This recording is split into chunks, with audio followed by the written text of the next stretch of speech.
Bienvenidos al Chat Médico Preven. Hoy festejamos con orgullo y alegría nuestros primeros 10 años contigo, pero sobre todo, cerca de ti. En el mes de febrero se conmemora el Día Internacional de la Lucha contra el Cáncer, una enfermedad que provoca terror con solo escuchar su nombre. Hoy hablaremos de cáncer. ¿El cáncer se puede evitar? Vamos a conocer acerca de la prevención, factores de riesgo y la detección temprana. Escuchemos de un especialista acerca de esta enfermedad. Él es egresado de la Facultad de Medicina de la Universidad La Salle. Tiene una especialidad en cirugía general en el Hospital Manuel G. González, una especialidad de cirugía oncológica en el Instituto Nacional de Cancerología de México. Tiene un posgrado en melanoma maligno en el Hospital Universitario Príncipe Alberto en Sydney, Australia. Cirujano adscrito a la División de Cirugía en el Instituto Nacional de Cancerología, en donde ocupó la jefatura del Departamento de Tumores Mamarios. Expresidente de la Sociedad Médica del Instituto Nacional de Cancerología y de la Sociedad Médica de la Clínica Londres.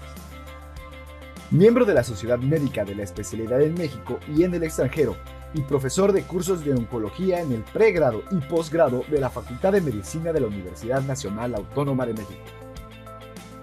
Recibamos al Dr. Eduardo Mas Molina, a quien agradecemos su presencia en este Chat Médico Preven del mes de febrero. Al final de la plática tenemos un espacio de preguntas y respuestas moderado por el Dr. Alejandro López Rib, director médico de Preven Seguros, a quien agradecemos su presencia. Dr. Eduardo Mas Molina, bienvenido.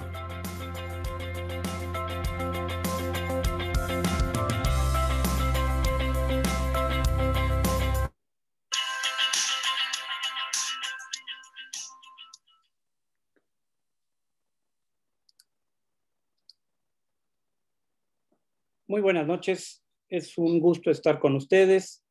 Agradezco la oportunidad y la invitación para platicar sobre un tema importante.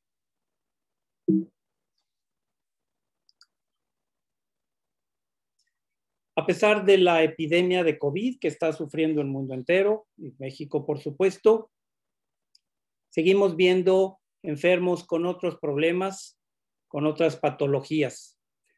Probablemente las únicas que están disminuyendo sean las enfermedades de las vías aéreas, gripas, bronquitis, otras neumonías virales, influenza, etcétera, etcétera. Pero la patología habitual sigue presentándose ante la comunidad médica y desgraciadamente el cáncer no es una excepción.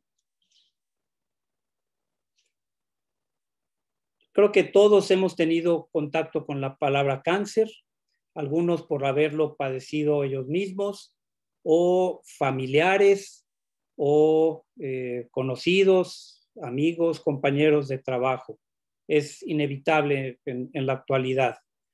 Y también probablemente la mayoría de nosotros nos ha cruzado la mente ante molestias, ante dolores, ante cambios sospechosos que persisten durante varios días, cosas raras que sentimos. Creo que todos hemos pensado, no tendré cáncer, no será esto el principio de un cáncer que me está empezando a afectar, y obviamente es una situación incómoda, es molesta. Dos preguntas que frecuentemente escuchamos en oncología y en otras ramas de la medicina, pero sobre todo en oncología, es: ¿se puede evitar el cáncer? ¿Se puede evitar el desarrollo de tumores malignos en nuestro organismo? Y la otra pregunta también muy interesante que a veces nos hacen es: ¿cómo puedo saber, qué puedo hacer para saber si tengo cáncer en este momento en alguna parte de mi cuerpo? Y son preguntas interesantes e importantes también. La respuesta a la primera pregunta de si se puede evitar el cáncer es un categórico sí. Sí podemos evitar el cáncer. Podemos hacer cosas para disminuir el riesgo de cáncer, y también podemos y debemos evitar otras para no incrementar las posibilidades de desarrollar en un futuro una neoplasia maligna en nuestro cuerpo. Suena bien poderlo evitar, pero obviamente hay problemas un poco más complejos. Y esto lo podemos iniciar porque hablar de cáncer significa hablar de más de 100 enfermedades diferentes. Todas están englobadas en la palabra cáncer, pero son enfermedades muy, muy, muy diferentes. Las células normales de nuestro organismo tienen un comportamiento biológico predeterminado, ordenado. La nariz no nos sigue creciendo descontroladamente. El tejido de un hueso no empieza a crecer en el sitio inadecuado. Entonces, las células cancerosas tienen similitudes, a pesar de ser muy diferentes estas enfermedades, pero las similitudes que comparten, por ejemplo, es una proliferación descontrolada de células. Cada vez hay más células cancerosas. Llega a ser tal la proliferación que pueden paradójicamente destruir al organismo que les está dando vida. Esa es la paradoja del cáncer. Las células cancerosas también tienen la tendencia, la capacidad de invadir los tejidos y destruir los tejidos y órganos de nuestro organismo. Y la otra cosa importante es que las células cancerosas tienen una gran tendencia a diseminarse a otras partes del cuerpo, lo que llamamos metástasis. Algunos tipos de cáncer provocan más daño localmente, como puede ser el cáncer del cuello de la matriz, mientras que otras causan más problemas porque se van a otras partes del cuerpo, como el cáncer de mama, que destruye el hígado, el cerebro, los pulmones o huesos. Continúan los problemas con poder decir que sí se puede prevenir el cáncer, porque hay una enorme variedad de cosas que tienen que intervenir.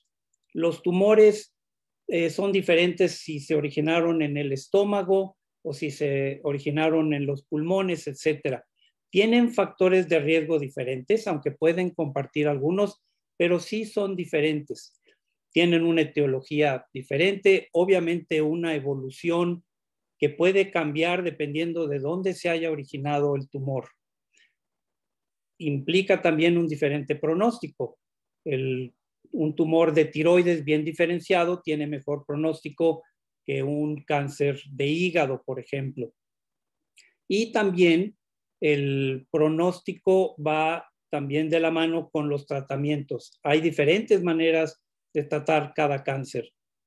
En la actualidad es frecuente combinar tratamientos, cirugía, radioterapia, radiaciones, etcétera, pero el orden en el que se aplican estos tratamientos puede variar mucho de acuerdo no solamente al tumor, sino a la situación particular de ese individuo.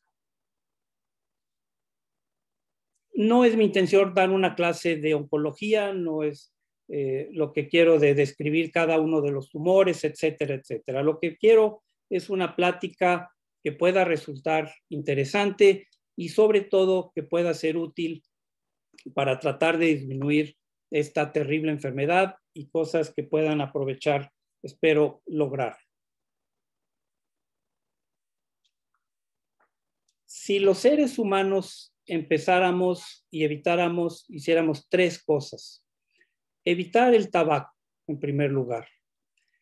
Cambios en nuestra alimentación, y no estoy necesariamente a hablar que tengamos que renunciar a disfrutar de los alimentos, pero sí cambios importantes en nuestra alimentación. Y no tuviéramos un exceso de radiación solar. Bueno, esas tres cosas, si las aplicáramos, disminuiríamos casi el 50% de los tumores malignos que afectan a los seres humanos. Eso suena muy bien, pero está un poco más difícil. No es tan fácil por varios motivos. Tendríamos que hacer estas tres acciones: dejar de fumar, comer más sano y no asolearnos tanto. Pero si lo empezáramos a hacer hoy, los seres humanos, tardaríamos 30 o 40 años en empezar a ver los resultados. No los veríamos de inmediato. Y eso causa, pues, dificultad para llevar a cabo estas políticas de salud. Por otro lado, todos los tendríamos que hacer y tendríamos que ser muy constantes en estos cambios. Es muy difícil cambiar patrones de conducta humano, eso lo hemos aprendido, pero la respuesta existe, las posibilidades existen y dependen de nosotros si podemos o no lograrlo. Las células malignas no se convierten de célula normal a célula cancerosa en un momento rápido, no es un proceso inmediato, no es de un día para otro que una célula normal se convierte en una célula maligna. Este es un proceso que toma mucho tiempo. La célula normal empieza a cambiar y se transforma primero en células precursoras o premalignas. Esto toma tiempo, pueden ser 5, 6 o 10 años inclusive. Este proceso nos permite, por el tiempo que tarda, en encontrar esas células precancerosas y en evitar que se conviertan en células cancerosas. Y obviamente, como se ve a la derecha en la última de las imágenes, la célula normal no solamente se ve diferente a la célula cancerosa, sino que el comportamiento biológico de la célula cancerosa también cambia mucho y por eso causan tantos problemas. Pero tenemos tiempo de, si podemos encontrar esas células precancerosas, evitar que llegue a convertirse en un tumor maligno. Tenemos ejemplos claros de cómo podemos o en dónde podemos encontrar células precancerosas a tiempo de prevenir cáncer. El primero de ellos, el más antiguo, es la citología cérvico-vaginal o método de Papa Nicolau. Es el médico que descubrió esto al estudiar células del cuello de la matriz. También la mastografía desde hace muchos años ha demostrado que puede detectar, es decir, descubrir células premalignas, sobre todo a través de microcalcificaciones en la glándula mamaria que representan lesiones precursoras que con el paso del tiempo pueden convertirse en cáncer. Y también las endoscopías que se están aplicando un poco más recientemente, que podemos estudiar el interior del tubo digestivo, por ejemplo, y encontrar pólipos peligrosos o premalignos, podemos biopsiarlos y podemos de esta manera evitar que esa persona desarrolle cáncer gástrico o cáncer de colon. Tenemos la manera de hacerlo. Las células premalignas, entonces, lo ideal es encontrarlas y para esto son métodos que llamamos de tamizaje. Estos estudios se hacen en personas sanas, en hombres o mujeres que no tienen ninguna molestia. Desgraciadamente, estos estudios pueden ser incómodos, pueden ser molestos. Si reconocemos, por ejemplo, una mastografía puede ser dolorosa para la mujer y también pueden ser costosos. Las endoscopías implican un costo.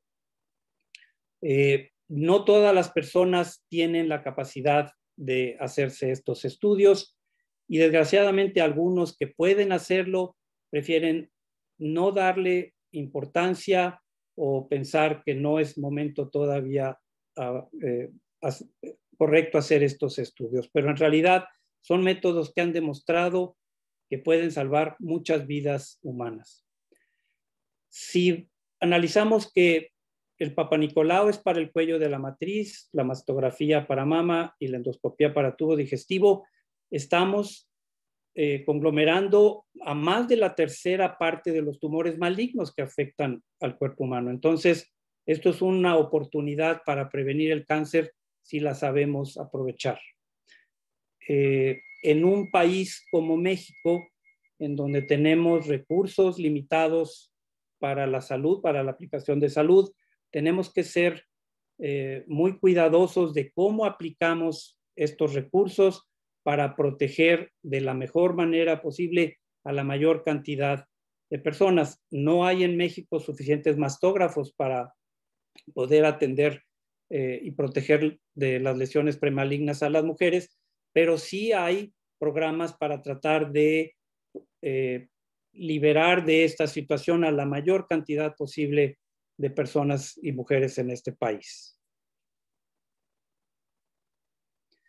Otro aspecto interesante a lo que llamamos prevención activa, es decir, ingerir medicamentos, aprovechar medicamentos o sustancias naturales, alimentos, para tratar de disminuir la incidencia de cáncer en los seres humanos. Esto es una realidad. Por ejemplo, existen medicamentos como los que aparecen en su pantalla, el tamoxifeno, que es el más antiguo y más conocido, otros raloxifeno, inhibidores de aromatasa. Todos estos actúan básicamente a través de efectos antihormonales contra hormonas femeninas y son capaces de disminuir la incidencia de cáncer en la población femenina. También en el cáncer de próstata se han estudiado algunas sustancias como las que aparecen ahí, pero también hay que reconocer que estos medicamentos no son para todas las personas. Su uso implica muchos años de ingesta. Esto hace que lleguen a ser costosos. Tienen efectos secundarios, a veces importantes. Algunos no están todavía aprobados por la FDA por posibles efectos peligrosos. Entonces, no es una panacea. Se debe de escoger muy cuidadosamente a qué personas les es útil realmente este medicamento o estos medicamentos. Con cierta periodicidad aparecen en las revistas médicas o se mencionan en los congresos o aparecen como noticias en el periódico que algún medicamento conocido previene el cáncer. Y el ejemplo, aspirina, estatinas, algunas vitaminas, metformina que se usa contra la diabetes, los bifosfonatos que sirven contra la osteoporosis. Debe uno ser muy cauto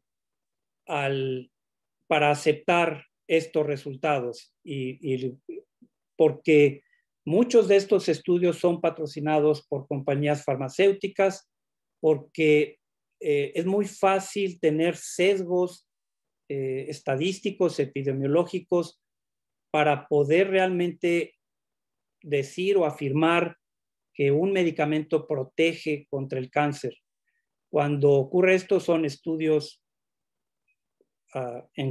que aprovechan el uso de la medicina y a ver si encuentran una menor incidencia en la población que estudiaron. Eso se presta a muchos sesgos. Los oímos, los leemos, pero hay que tomarlos con cautela. Hay muchas variables que intervienen en prevenir el cáncer y evitarlo.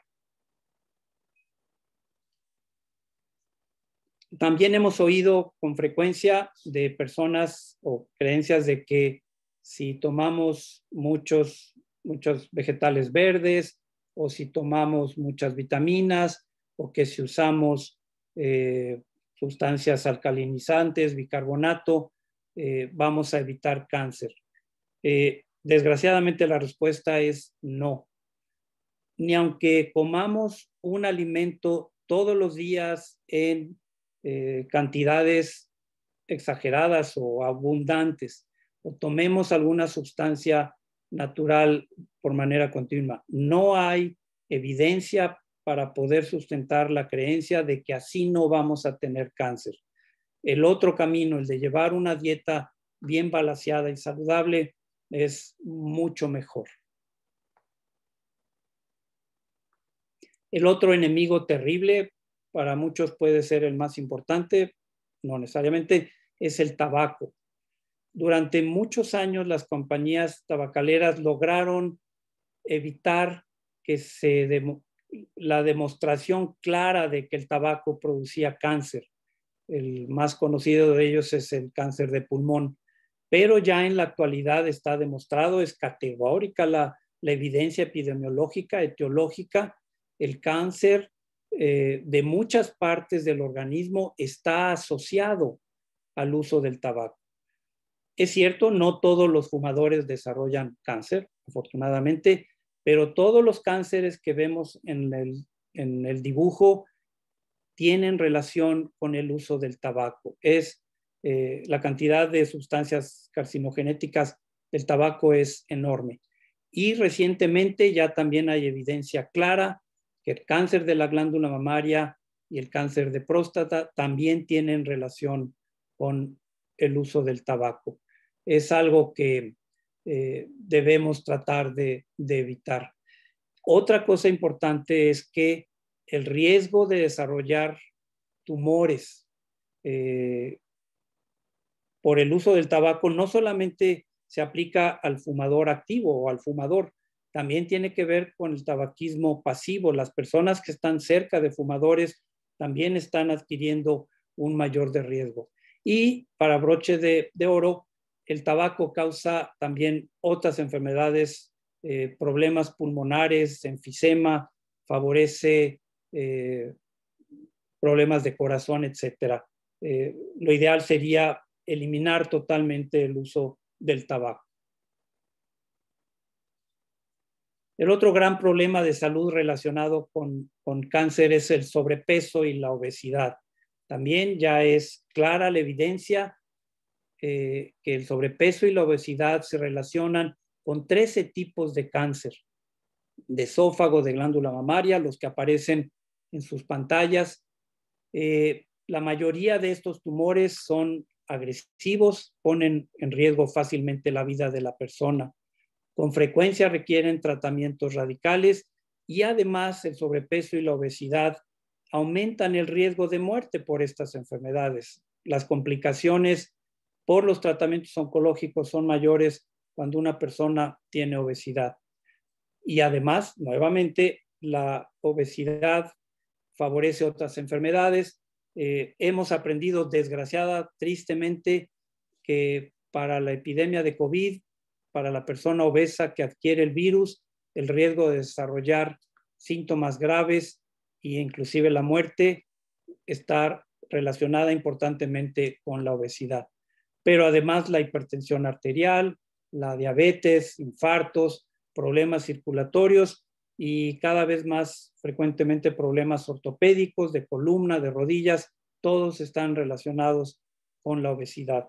También es importante. Los seres humanos fuimos diseñados, vamos a decirlo así, para salir a corretear animales para poder comer. Fuimos diseñados para tener que ir a cortar leña para poder iluminar y para poder protegernos de animales. Teníamos que ir al río a buscar agua, subirnos a árboles a buscar frutos, etc. Es obvio que los avances en la civilización son extraordinarios, pero desgraciadamente hemos perdido esta tendencia a ser activos, a movernos, a ir a buscar cosas, y es parte del problema de los efectos negativos de nuestra civilización. En mi opinión, el sobrepeso y la obesidad es el o uno de los problemas graves de salud pública en muchos países del mundo. Y la tendencia por los avances tecnológicos, etcétera, al sedentarismo también está favoreciendo y se hace un círculo vicioso.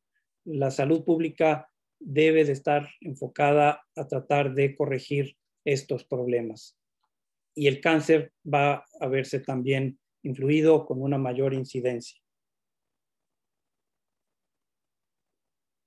El cáncer es una enfermedad multifactorial. Esto significa que se tienen que conjuntar diferentes o varias cosas para que una persona desarrolle cáncer. No es fácil que células neoplásicas proliferen en un organismo. Tenemos sistemas de defensa, la mayoría de las veces muy efectivos, que evitan que una célula que se convierte en cancerosa prolifere. Tenemos la capacidad de destruirla. Pero también hay que reconocer que estos factores pueden abrumar a nuestro sistema de defensa, pueden haber además factores desencadenantes y finalmente esa persona desarrolle cáncer. Desgraciadamente también hay mitos a favor o en contra, que son eso.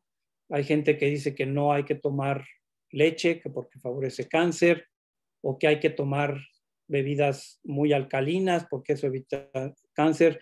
Eso no es correcto. Hay que ser cuidadoso antes de aceptar tales aseveraciones. Otra manera de ver el origen del cáncer es cómo afecta al individuo o a la familia. La mayoría de los tumores malignos ocurren o son tipo aislado o tipo individual, es decir, en personas que no tienen antecedentes familiares, pero que desarrollan un tumor maligno. Y esto ocurre en más de la mitad, como en el 60% de los casos de cáncer. También hay que reconocer que hay familias en donde sí hay una predisposición a desarrollar tipos específicos de cáncer, o en general en ese núcleo familiar hay más cáncer que en el resto de otras familias. Cáncer familiar. Puede ser un ejemplo cáncer de tiroides, en donde varios miembros de la familia en diferentes generaciones tienen cáncer de tiroides, o cáncer de mama, o cáncer de colon. También hay familias que tienen individuos que padecen diversos tipos de cáncer. Uno tuvo leucemia, otro tuvo cáncer de riñón, etc. Pero es reconocible que hay familias que sí tienen una predisposición a desarrollar cáncer. Las podemos tratar de identificar. Y finalmente, el cáncer genético, que probablemente tenga cierta relación entre el cáncer familiar y el cáncer genético, pero no lo hemos podido demostrar con claridad. El cáncer genético es aquel que se presenta porque el individuo, la persona, tiene alteración en alguno o varios de sus genes, y esa alteración es la que la lleva a desarrollar un cáncer. Y este tema está tomando cada vez más importancia y también quiero dedicarme un poco más a él. A finales del siglo XX, el gran proyecto de desarrollar el genoma humano se concluyó. Los científicos, los investigadores encontraron que los cromosomas, nuestros 46 cromosomas de nuestras células, de cada una de nuestras células, tienen 3,000 millones de bases. Ahorita vemos un poquito más de detalle qué es esto de bases. Y es una cantidad de material enorme.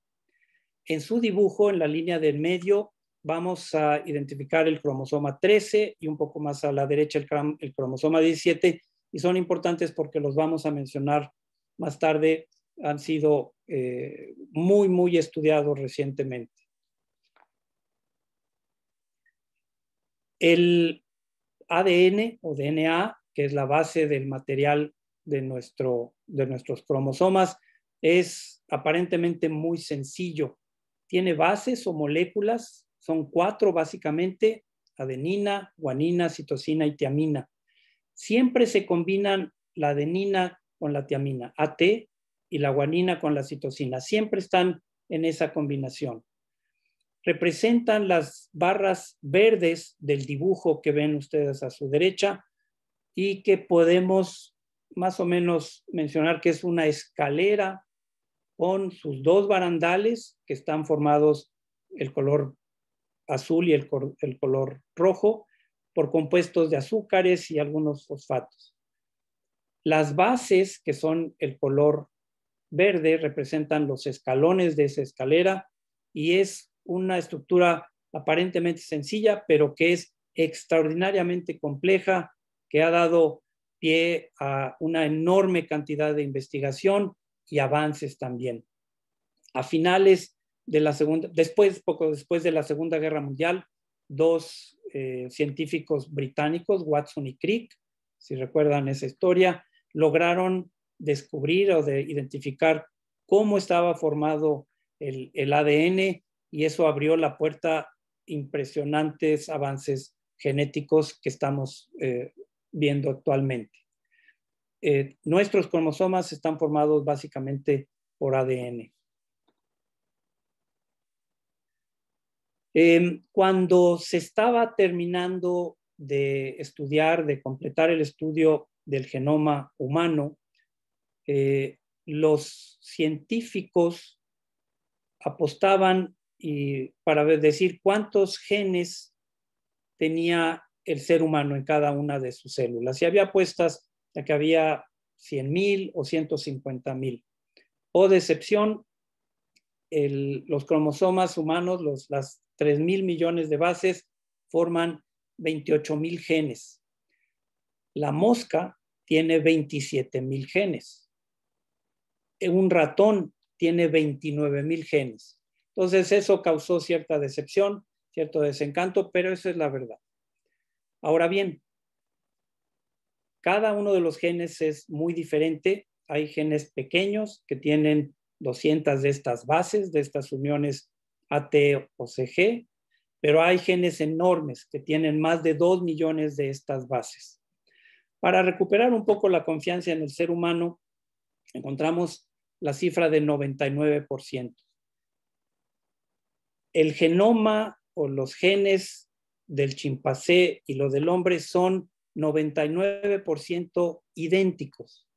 El 1% de nuestros genes, que no son muchos, explican la enorme diferencia entre las dos especies. 1% de genes hacen la diferencia entre un chimpancé y un ser humano. Y otra vez 99%. Todos los seres humanos tenemos el 99% del material genético idéntico. Y es ese 1% que causa la enorme diversidad entre los seres humanos. Casi 8,000 millones de seres humanos, si hacemos excepción de los gemelos, no hay uno igual. Y eso se debe al 1% de los genes. Es un potencial enorme, impresionante. No sabemos para qué sirven la gran mayoría de los genes que forman nuestros cromosomas, nuestro material genético. Estamos empezando a hacerlo. Me sirve un ejemplo: si metemos una cubeta al mar y empezamos a estudiar el agua contenida en esa cubeta y estamos descubriendo maravillas, pues sí, es una maravilla, pero nos falta todavía la gran cantidad de agua que puede haber en un océano para realmente llegar a entender lo que es la genética y a comprenderla. Todas nuestras células tienen genes buenos y los llamamos oncogenes. Estos oncogenes se dedican, o su función es proteger a la célula de que no se convierta en una célula maligna. Indican cuántas veces y a qué velocidad se debe de reproducir, etcétera, etcétera. Son funciones que protegen y que hacen que la célula siga siendo la estructura ordenada, que no se reproduzca en exceso, que se quede en su sitio. Pero estos oncogenes pueden sufrir mutaciones, se convierten entonces en oncogenes activados, y si se agregan efectos por otros, como el tabaco, el exceso de sol, sustancias, arsénico, etcétera, esto puede hacer que el oncogen bueno se convierta en un oncogen malo, en un activado, y esto favorece que la célula se convierta en célula cancerosa. El mecanismo es muy complejo, pero lo importante es decir que la célula tiene mecanismos de defensa, pero que se pueden perder y que pueden convertirse en un enemigo terrible. Los genes que favorecen cáncer han sido estudiados mucho más en cáncer de mama, pero cada vez más diferentes tipos de tumores están siendo analizados para conocer qué genes anormales, mutados, están relacionándose con esa neoplasia. Aproximadamente el 10% de los tumores mamarios malignos tienen un aspecto genético. A los genes, a esta gran diversidad, a este gran número de genes, los científicos les han puesto nombres con algunas letras y frecuentemente con números. A veces son por el sitio en donde está el gen dentro de un cromosoma X, o por la función que efectúan, o por la enfermedad que pueden permitir si se alteran. El BRCA1 viene de breast cancer número 1 y breast cancer número 2. Y como veíamos en el dibujo anterior, el BRCA1 se encuentra en el cromosoma 17 y el BRCA2 en el cromosoma 13. Estos se hicieron famosos porque Angelina Jolie tuvo esta alteración genética en estos genes y fue necesario, tomó la decisión de ser sometida a una mastectomía bilateral con reconstrucción. Probablemente se haya debido a los antecedentes familiares que favorecieron que se hiciera el estudio genético. El BRCA1 y BRCA2 se asocian principalmente a cáncer mamario, pero también implican un mayor riesgo de cáncer de ovario, de trompa de falopio, la estructura que conecta al ovario con la cavidad de la matriz, eso es la trompa de falopio, el peritoneo.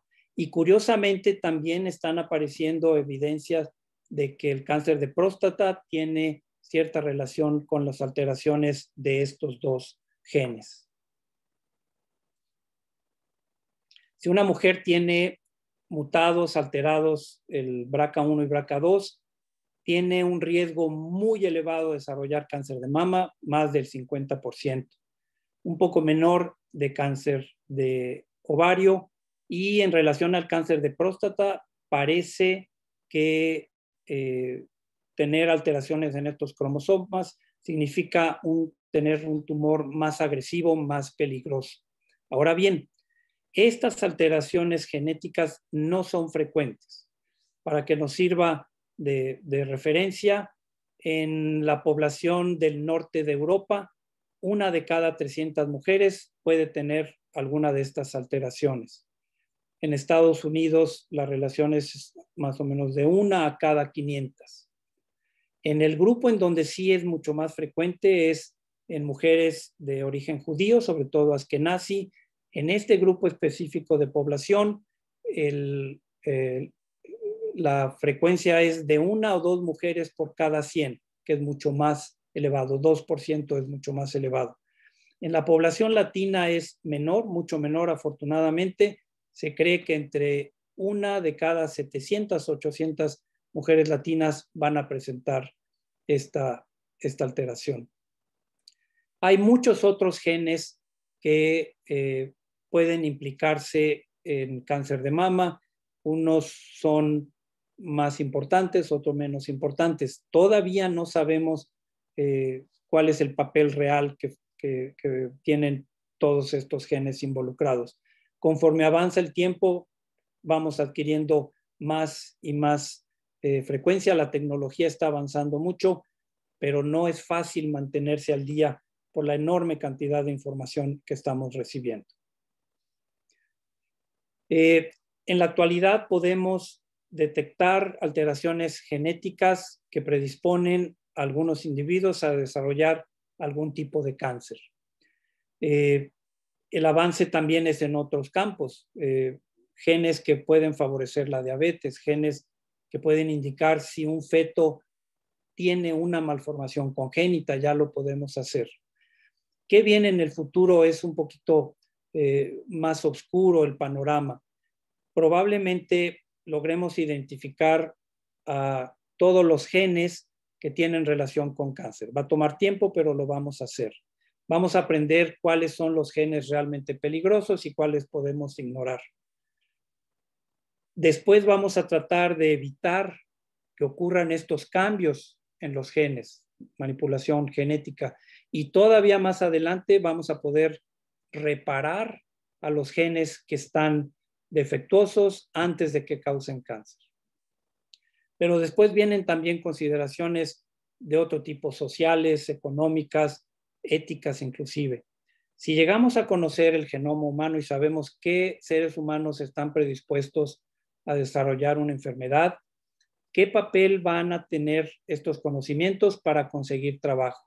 Una compañía en el futuro podrá pedirle su patrón genético a un individuo y decidir si lo contrata o no, o si permitiríamos que una persona que tiene los genes que nos dicen que va a tener Alzheimer a edad temprana o prematura, ocupe puestos importantes o si esto va a implicar en compañías aseguradoras teniendo que cubrir o cobrar más dinero para poder proteger a estos individuos.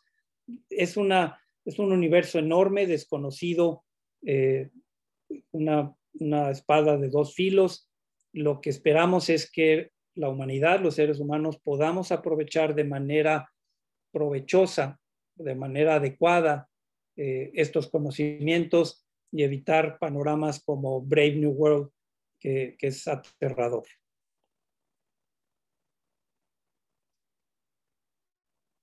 Regresando al principio de la plática, la segunda pregunta era, ¿puedo saber qué tengo que hacer para conocer si tengo cáncer en este momento? Y regreso a los 3 estudios iniciales. La mastografía puede descubrir tumores pequeños que la paciente o el médico inclusive no pueden darse cuenta, no pueden palpar. La citología cérvico-vaginal, el Papa Nicolau, puede encontrar células cancerosas incipientes antes de que sea un cáncer declarado, y la endoscopía también puede encontrar tumores malignos pequeñitos que todavía no se manifiestan y después de una biopsia confirmar su presencia. Por eso la importancia de estos 3 métodos diagnósticos. Para diagnosticar oportunamente el cáncer, lo que llamamos detección, descubrirlo antes de que dé manifestaciones, eso es lo que significa detección, hay 2 aspectos. Uno son los estudios de imagen, que vamos a ver primero, y después hablar un poco de marcadores tumorales. Hay avances tecnológicos enormes en rayos X, ultrasonido, tomografías, etc. Probablemente el más famoso actualmente sea el PET, pero también medicina nuclear puede ofrecer opciones para detección. Estos estudios ofrecen una oportunidad de hacerlo, pero no es fácil aplicarlos a la población general. Son estudios muy costosos, no están al alcance de la mayoría de las personas, tienen bastantes inconvenientes. Son más útiles para etapificación. Cuando una persona se descubre que tiene un cáncer, es importante saber si hay diseminación o si están afectados otros órganos, y estos estudios son muy útiles para esto. Los avances tecnológicos continúan y cada vez podremos encontrar tumores más y más y más pequeños, y eso va a dar enorme ventaja para poder mejorar las expectativas de curación y mejorar el pronóstico. También hay que reconocer que todos los estudios, por más avanzados, tienen limitantes. Aún el PET no puede descubrir unos cuantas miles de células en un tumor. Se requieren tumores mucho más grandes en ese aspecto desde el punto de vista celular. 6, 7, 8 milímetros es lo que a veces pueden descubrir. Cosas más pequeñas no, pero es un avance por supuesto. Casi todos necesitan la confirmación histopatológica. La imagen puede hablar de sospecha, pero por lo general se requiere confirmar histológicamente. No siempre son efectivos. Pueden haber falsos positivos, señalar una imagen que parecería cáncer, pero deberse a otra patología. Pueden recibir los individuos radiaciones exageradas. El costo ya lo mencionamos. Y tampoco podemos estar haciendo estudios de PET todo el tiempo. Si yo me hago un PET ahorita y sale normal, no es garantía de que dentro de 6 o 12 meses empiece yo a tener un cáncer. Entonces, no son herramientas, por lo menos hasta la fecha, realmente efectivas para saber si una persona tiene cáncer. El PET está también evolucionando. Ahora la tendencia no es combinarlo con tomografía, sino con resonancia magnética. Esto va a dar mejor información, pero repito, no son estudios útiles para estar haciéndolos periódicamente como otros métodos de detección. Y el tema final que quiero tratar es el de marcadores tumorales, es decir, sustancias que podemos encontrar en líquidos corporales, principalmente en la sangre. Estas sustancias las tenemos todos los seres humanos en cantidades pequeñas, bajas. Soy como visitante. Pero no Algunos enfermos pueden desarrollar, o algunos tumores pueden provocar elevación de estas sustancias. Pero si hacemos un análisis crítico, el único que realmente es útil para detectar tumores es el antígeno prostático específico, con sus limitaciones, pero es el único. Los demás nos ayudan más que a diagnosticar, a conocer un poco el pronóstico y sobre todo para el seguimiento de los pacientes que ya tuvieron cáncer. Se pueden tomar periódicamente sustancias para monitorizar si la enfermedad está controlada, si no está reapareciendo. También deben usarse de manera juiciosa, no es una herramienta generalizada. Hay muchas de estas sustancias, algunos de ellos son específicos, el cáncer de mama, el CA15-3, CA27, algunos pueden ser compartidos por varios tumores. Son herramientas básicamente de seguimiento y corresponde al especialista aprovecharlos de manera adecuada y de esta manera beneficiar a los seres humanos. Creo que puedo concluir diciendo que hay acciones que podemos hacer y vicios que podemos evitar para mejorar nuestra calidad de vida. Podemos disfrutar de los alimentos y de la bebida de manera moderada. Debemos evitar adicciones y el beneficio en nuestra calidad de vida va a significar menos enfermedades y poder disfrutar más nuestra estancia en este planeta. Muchas gracias.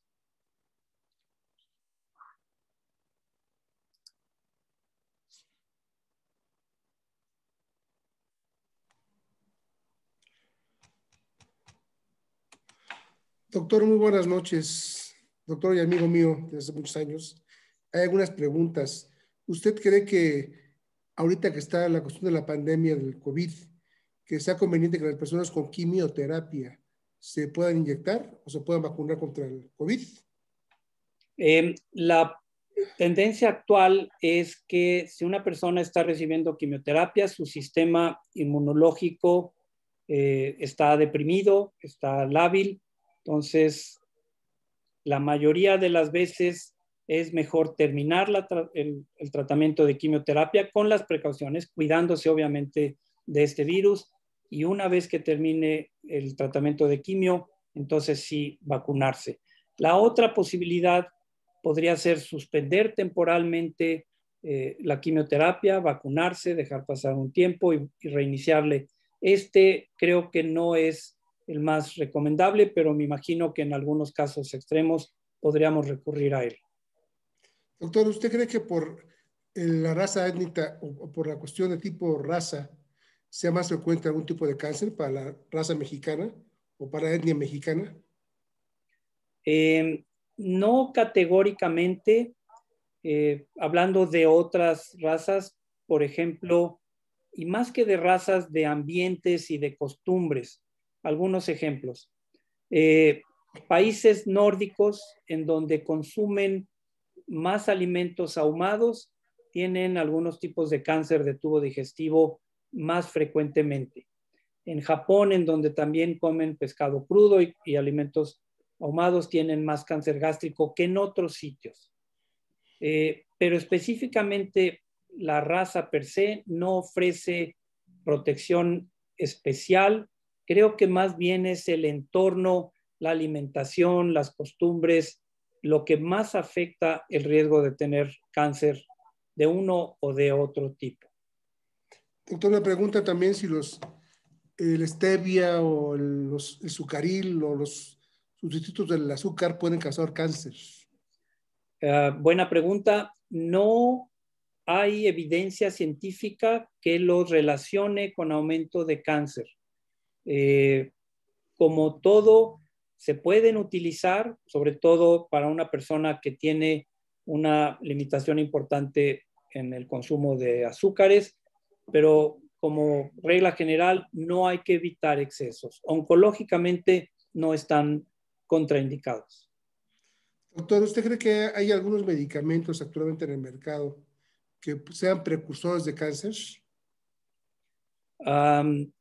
Sí, se han retirado del mercado ocasionalmente algunos medicamentos que después de un uso prolongado que se utilizaron por muchas personas, empiezan a encontrarse relación. El más reciente de ellos es la ranitidina, el Ranicen, que era un medicamento que se usaba frecuentemente contra la gastritis, úlceras gástricas. Empezó a aparecer evidencia de que podrían sus metabolitos, una vez dentro del cuerpo humano, favorecer algunos tipos de cáncer y obviamente se retiró del mercado. No son frecuentes, por lo general las compañías farmacéuticas hacen muy bien sus estudios de seguridad, pero sí ha habido algunos casos. Doctor, ¿usted a qué edad aconseja en hombres y mujeres empezar la detección del cáncer? El cáncer, para detectar el cáncer, por ejemplo, el cérvico uterino, es a partir de que la mujer empieza a tener actividad sexual. La mastografía en México la estamos recomendando a partir de los 40 años en vez de los 50, como se recomienda en otros países, porque hemos visto que hay más mujeres mexicanas jóvenes que desarrollan cáncer de mama. No es frecuente, pero la recomendación es la mastografía a partir de los 40 años. El antígeno prostático específico lo recomendamos a partir de los 50 o 55 años de manera anual. Las endoscopías es un tema un poquito más complejo. Normalmente no hay que hacerlo a toda la población, pero por ejemplo, si en una familia hay alguien que ya tuvo cáncer de colon, entonces sería prudente considerar hacerlo en los miembros de su familia directa. Doctor, ahorita que habla de cáncer de colon, ¿es cierto que el cáncer de colon es heredable? ¿Es que, perdón? ¿Genéticamente heredable? Sí. Hay familias que tienen la tendencia a desarrollar pólipos. Hay una enfermedad que se llama poliposis familiar múltiple. En estos núcleos familiares, esos individuos tienen la propensión a desarrollar pequeños tumores en la luz, por dentro del intestino, y estos pólipos, estos nódulos, tienen la posibilidad de terminar cambiando, convertirse en precursores o premalignos y desencadenar un cáncer de colon. Sí hay un factor hereditario genético en muchos casos, no en todos, pero sí en algunos. Doctor, también me preguntan si los plásticos como el unicel o algunas sustancias que se meten al horno de microondas pueden producir cáncer. Sí hay que tener cuidado, no solamente cáncer, sino también otras enfermedades. El plástico que no está diseñado para ser utilizado con microondas sufre cambios. Estas sustancias pueden pasar a los alimentos y resultar tóxicas o cancerígenas. Hay que evitar usar plásticos no autorizados. Doctor, la mastografía, ¿usted cada cuándo la aconseja? Se supone que es por edad, ¿no? Pero usted díganos como experto, ¿cada cuándo se debe hacer la mastografía? De manera ideal, la mastografía debe de hacerse una vez al año por un periodo largo, pero intervienen también factores de salud pública. Si no hay suficientes mastógrafos para proteger a todas las mujeres mexicanas, se puede tomar, de hecho se hace en algunas instituciones, en vez de hacerlo todos los años a la mitad de su población, prefieren hacerlo cada 2 años y de esta manera proteger a más mujeres. Son políticas de salud, tienen su razón, tienen su ventaja, pero en general creo que una mastografía una vez al año es la protección óptima para la gran mayoría de las mujeres.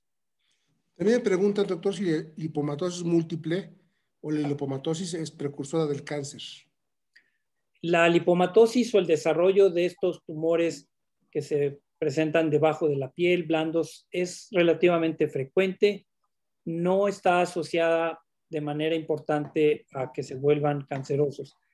Algunos tumores de la grasa sí pueden ser cancerosos, los sarcomas, pero estos normalmente son mucho más profundos y van y crecen y esos podemos identificarlos por algunas características clínicas y sobre todo por estudios de ultrasonido o de tomografía de buena calidad. Doctor, y dos preguntas. La dieta vegetariana y la dieta rica en carnes rojas, ¿cuál es la que puede producir más frecuentemente cáncer? La mayoría de los tumores que se relacionan con la dieta son bajos en fibra y vegetales y altos en carnes rojas y grasa animal. Por lo que la recomendación más aceptada, más adecuada es aumentar el consumo de vegetales en nuestra dieta. En un país como México es muy fácil hacerlo y sin eliminar las carnes rojas o la grasa, sí tratar de disminuirla. Probablemente tratar, si se puede, el consumo de pescado. Se puede disfrutar la comida, podemos disfrutar unos tacos de carnitas, pero sí la tendencia es a disminuir la grasa animal, las carnes rojas, en favor de vegetales. Doctor, también preguntan que si el teflón puede producir cáncer. No conozco ningún estudio que demuestre que el teflón favorece cáncer. Algunas sustancias de tipo industrial o prácticas, el plomo que había en algunos recipientes, en tazas, en cazuelas, sabemos que es tóxico, puede favorecer cáncer y otras enfermedades. Algunos aparatos que tienen asbestos también lo pueden hacer. Específicamente del teflón, no he leído nada que así lo indique. Doctor, ahorita con las nuevas dietas para bajar de peso se consume mucho el atún. ¿El atún puede ser precursor de alguna enfermedad relacionada con el cáncer? El exceso de atún. Como regla general, los excesos no son buenos, pero tampoco no hay una evidencia y no encuentro la lógica o una justificación para decir que una persona no coma mucho atún. No hay muchas personas en el mundo que consuman mucho atún y no sabemos si esto produce más cáncer, pero creo que no. La respuesta es, sin abusar, consumir atún es bueno. Doctor, pues hay muchas más preguntas, pero no me queda más que agradecerle su exposición y su excelente presentación. Y ahora los dejo con un mensaje comercial por parte de Prever Seguros. Gracias, doctor. Muy buenas noches. Gracias, doctor López. Gracias a ustedes. A todos ustedes, buenas noches. Muchas gracias, doctor. Muchas gracias. De mi parte, pues bueno, no me resta más que darle las gracias de primera instancia a nuestro invitado de esta noche, el doctor Mars, y de igual manera agradecerle a todos y cada uno de ustedes que nos acompañaron esta noche. Recordarte que pues, la intención de este evento es presentar temas de tu interés, como lo fue el día de hoy, excelente plática, y que nos ayudan en la prevención de salud. De ahí nuestro nombre, Prevem Seguros. Esperamos haya sido de tu agrado y por si alguna razón no lo viste completo o quisieras volver a verlo, en los próximos días lo podrás hacer directamente ingresando a nuestra página de internet o bien a través de nuestro canal de la salud de YouTube lo podrás hacer. De hecho, si quisieras recibir información sobre este tema y muchos otros más, te invito a que te registres en nuestro boletín mensual para que lo recibas. Y por último, recordarte que tenemos una cita el último miércoles de cada mes en punto de las 8 de la noche. No lo olvides, aquí en nuestro chat médico. Muchas gracias.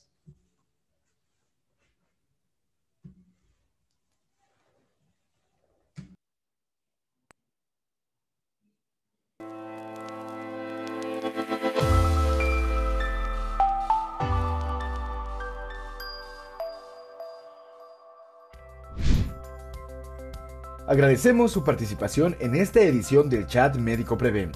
Les recordamos que este se transmite el último miércoles de cada mes a las 8 de la noche por la plataforma Zoom y Facebook Live. Los esperamos en la próxima edición del Chat Médico Prevem. Muchas gracias.